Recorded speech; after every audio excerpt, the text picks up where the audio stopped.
ओम साई राम। आप सुन रहे हैं साई फरिश्ते कविता की वाणी। आज का संदेश आपकी हर चिंता का जवाब लेकर आया है। चलिए शुरू करते हैं। अगर कोई व्यक्ति बार बार तुम्हें ये कुछ समझाने की कोशिश कर रहा है ना, तुम्हें ये महसूस करा रहा है कि शायद तुम गलत हो, तो उसकी बातें ना शांत मन से सुन लिया करो। मुझे पता है कि तुम्हारा मन कभी भी किसी का बुरा नहीं चाहता और कई बार तुम्हारी गलती भी नहीं होती है, लेकिन कभी कभी ना अनजाने में बोले गए कुछ शब्द सामने वाले के हृदय को ठेस पहुंचा देते हैं। तुम्हारा इरादा गलत नहीं होता, फिर भी सामने वाला दुखी हो जाता है। इसलिए क्रोध या अहंकार में उत्तर मत दिया करो, धैर्य और समझदारी से काम लो। अगर तुम्हें भीतर से ऐसा महसूस हो ना कि तुम्हें माफ़ी मांग लेनी चाहिए, तो बिना झिझक माफ़ी मांग लेना। माफ़ी मांग लेने से ना कोई छोटा नहीं होता, बल्कि वही व्यक्ति बड़ा होता है जो रिश्तों को बचाना जानता हो। मैं चाहता हूँ मेरे बच्चे कि तुम अपने व्यवहार से लोगों के मन में प्रेम और अपनापन बनाए रखो, क्योंकि तुम मेरे बच्चे हो और मैं कभी नहीं चाहता कि कोई भी तुम्हारे कारण गलत साबित करे तुमको या किसी कारण तुम्हें आहट हो।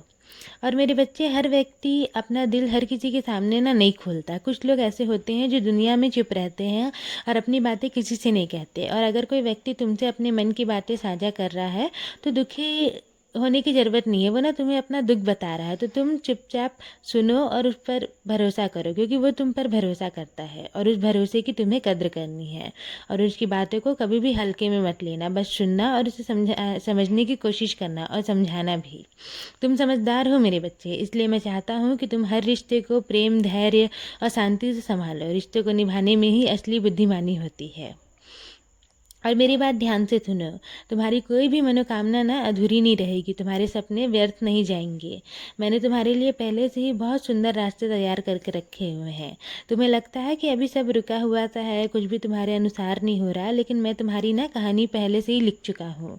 और जब तुम्हारे जीवन में अच्छी चीज़ें एक एक करके आने लगेगी ना, तब तुम खुद हैरान रह जाओगे कि मैंने तुम्हारे जीवन के लिए कितना कुछ संभाल कर रखा था। कई बार तुम ऐसी परिस्थितियों से गुजरते हो जहाँ तुम्हें लगता है कि अब तुमसे नहीं होगा, तुमने उम्मीद ही छोड़ दी है तो और तुम थक जाते हो। लेकिन जिस चीज़ को तुम असंभव समझकर छोड़ देते हो ना, वही चीज़ मैं तुम्हारे जीवन में वापस लेकर आता हूँ, क्योंकि तुम्हारी खुशी में ही मेरी खुशी है। और कभी भी ये मत सोचना कि तुम पीछे हो, तुम बिल्कुल सही समय और सही रास्ते पर चल रहे हो। धीरे धीरे सब ठीक हो रहा है, बस तुम विश्वास बना कर रखो। और जैसे तुमने अब तक हर परिस्थिति को समझदारी से संभालते हुए आगे बढ़ा है ना, वैसे ही आगे बढ़ते रहो।